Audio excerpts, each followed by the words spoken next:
আসসালামু আলাইকুম। আয়শা রেসিপির তরফ থেকে আপনাদের সবাইকে জানাচ্ছি অনেক অনেক শুভেচ্ছা। আশা করছি আপনারা সবাই অনেক ভালো আছেন। প্রতিদিনের মতো আজকে আমি আবারও চলে এসেছি নতুন আরেকটা রেসিপি নিয়ে। সেটা হচ্ছে ডিম দিয়ে পাতাকপি ভাজি অথবা ডিম দিয়ে বাঁধাকপি ভাজি। এই রেসিপিটা খুবই টেস্টি আর খুবই সিম্পল। আশা করছি আমার এই রেসিপিটা আপনাদের ভালো লাগবে। দিয়ে দিচ্ছি ভাজার জন্য পরিমাণ মতো তেল। এখন এই তেলের উপরে দিয়ে দিচ্ছি আধা চামচ জিরা,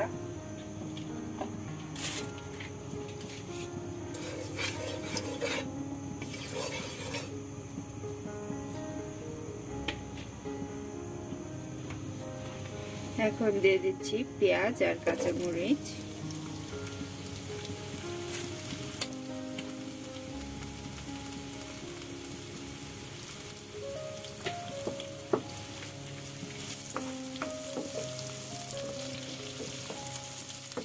একটু নেড়ে দিচ্ছি।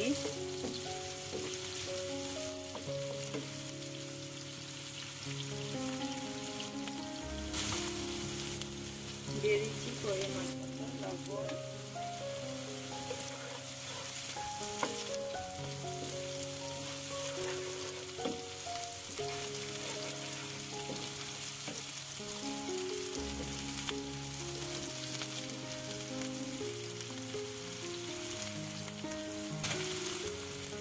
এখন এখানে দিয়ে দিচ্ছি একটা ডিম।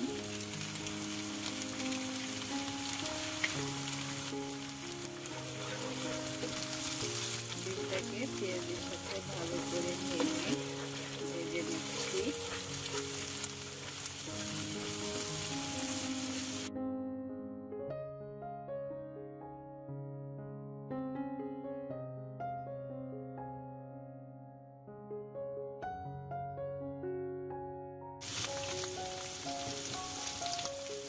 এখন দিয়ে দিচ্ছি 1 চামচের মতো আদা রসুনের পেস্ট।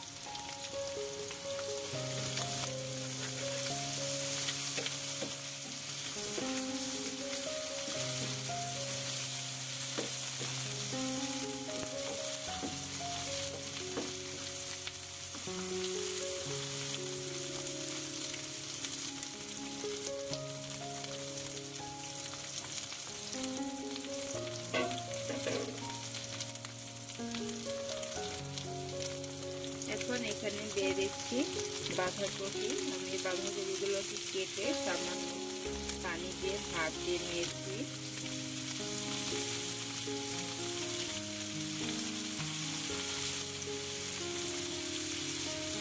এই সাথে আমি একটা আলু কুচি করে কেটে নিয়েছি, এখানে দিয়ে দিচ্ছি।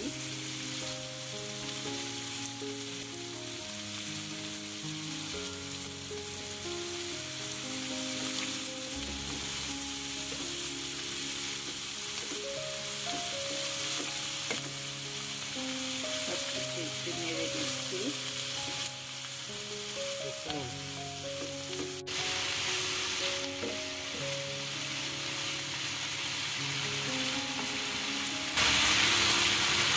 এখন এখানে আমি দিয়ে দিচ্ছি সামান্য হলুদের গুঁড়া,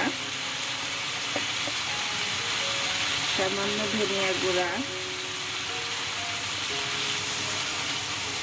দিয়ে দিচ্ছি সামান্য মিক্স মশলা,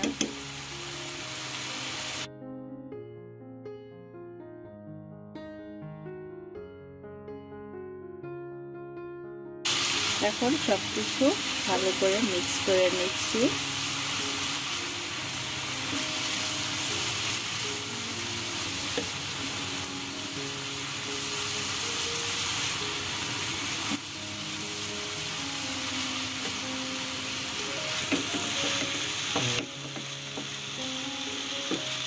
এখন আমি ঢাকনা দিয়ে ঢেকে দিচ্ছি 5 মিনিটের জন্য। 5 মিনিট পর ফিরে আসলাম, ঢাকনা খুলে দিচ্ছি। এখন এই ভাজিটাকে নেড়ে দিচ্ছি। ভাজিটা 50% হয়ে গেছে।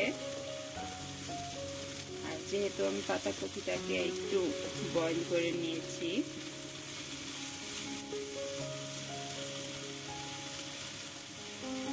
অনেকে এই ভাজিটা সাদা পছন্দ করে, যারা সাদা খেতে চান তারা হলুদ না দিলেও হবে।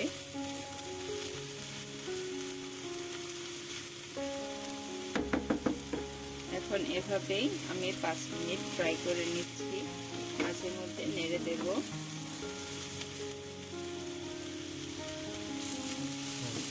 ফিরে আসলাম 5 মিনিট পর।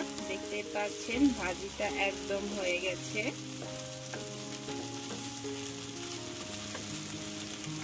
দেখতে পাচ্ছেন এই পাতাকপি ভাজিটা এরকমই অনেক টেস্টি।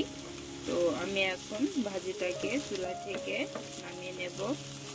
আমি চুলাটা অলরেডি অফ করে দিয়েছি।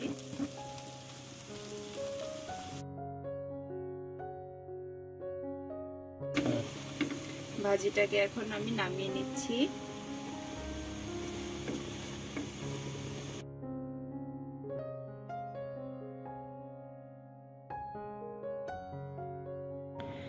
তৈরি হয়ে গেছে ডিম দিয়ে পাতাকপি ভাজি। দেখতেই পাচ্ছেন এই ভাজিটা খুবই টেস্টি আর খুবই সহজ বানানো। আশা করছি আমার এই রেসিপিটা আপনাদের ভালো লাগবে। আর যদি ভালো লাগে থাকে তাহলে অবশ্যই আমার চ্যানেলটাতে লাইক, শেয়ার এবং সাবস্ক্রাইব করবেন। সাথে থাকার জন্য ধন্যবাদ সবাইকে। আল্লাহ হাফেজ।